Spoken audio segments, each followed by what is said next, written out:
11 तारीख को नोटिफिकेशन होता है होम डिपार्टमेंट की तरफ से कि खान साहब को बेटर फैसिलिटीज दी जाएं। 15 तारीख को एडिशनल सेशन जज शफकत उल्ला साहब जेल का विजिट करते हैं, जो कि कानून के मुताबिक जज साहबान जो हैं वो वहां पर विजिट करते हैं कि कैदी किस सूरत हाल में रह रहे हैं, उनको फैसिलिटीज कानून के मुताबिक मिल रही हैं, उनका क्या हाल है, और वो रिपोर्ट जमा करवाते हैं।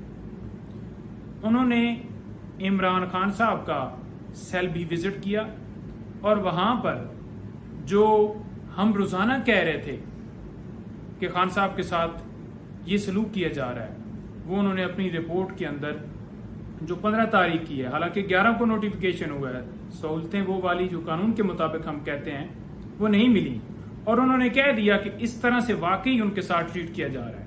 साथ में उन्होंने हदायत की सुपरिटेंडेंट साहब को कि जनाब आप कानून के मुताबिक रूल्स जो जेल के हैं उनके मुताबिक ट्रीट करें, लेकिन अभी तक उनके साथ नहीं किया जा रहा।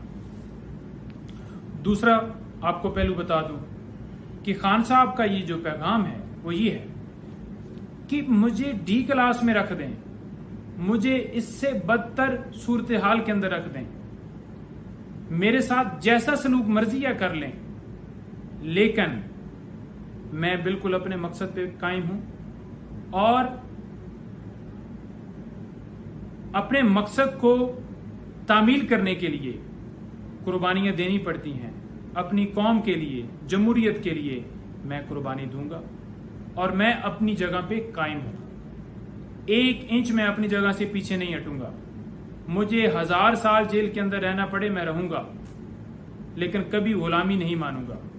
ये खान साहब का वाज़ेह मैसेज था।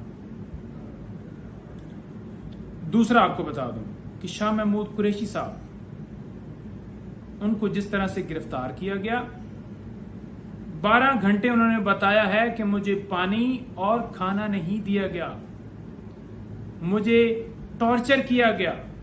वहां पर थाने के अंदर जो सेल था उसके अंदर मैट्रेस तक नहीं था और मुझे फर्श के ऊपर लिटाया गया। कसूर क्या है? उन्होंने कहा मैंने कोई जुर्म नहीं किया, मैं हर चीज कौम को बता चुका हूं। फॉरेन ऑफिस के अंदर कोडेड फॉर्म में साइफर आया और वो ओरिजिनल कॉपी उधर ही पड़ी हुई है। मैंने कोई इंफॉर्मेशन शेयर नहीं की जो सीक्रेट थी। उसको डी क्लासिफाइड फॉर्म में कैबिनेट की मंजूरी से लाया गया और फिर उसकी जो कॉपियां हैं वो मुख्तलिफ जगहों के ऊपर मौजूद हैं। ना मैंने चोरी किया, ना मैंने किसी गलत बंदे को शेयर किया, तो मुझे फैब्रिकेटेड तरीके से इस FIR के अंदर नामजद किया। उन्होंने अपना मौकफ दे दिया, लेकिन उनके साथ जो सलूक किया जा रहा है वो कानून के मुताबिक नहीं है। उनके साथ कानून के मुताबिक बर्ताव होना चाहिए। जो आइन हमारा आवाम को, लोगों को प्रोटेक्शन देता है, उन्हें वो प्रोटेक्शन मिलनी चाहिए। और 13 दिन का जो रिमांड है वो किस लिए मांगा जा रहा था?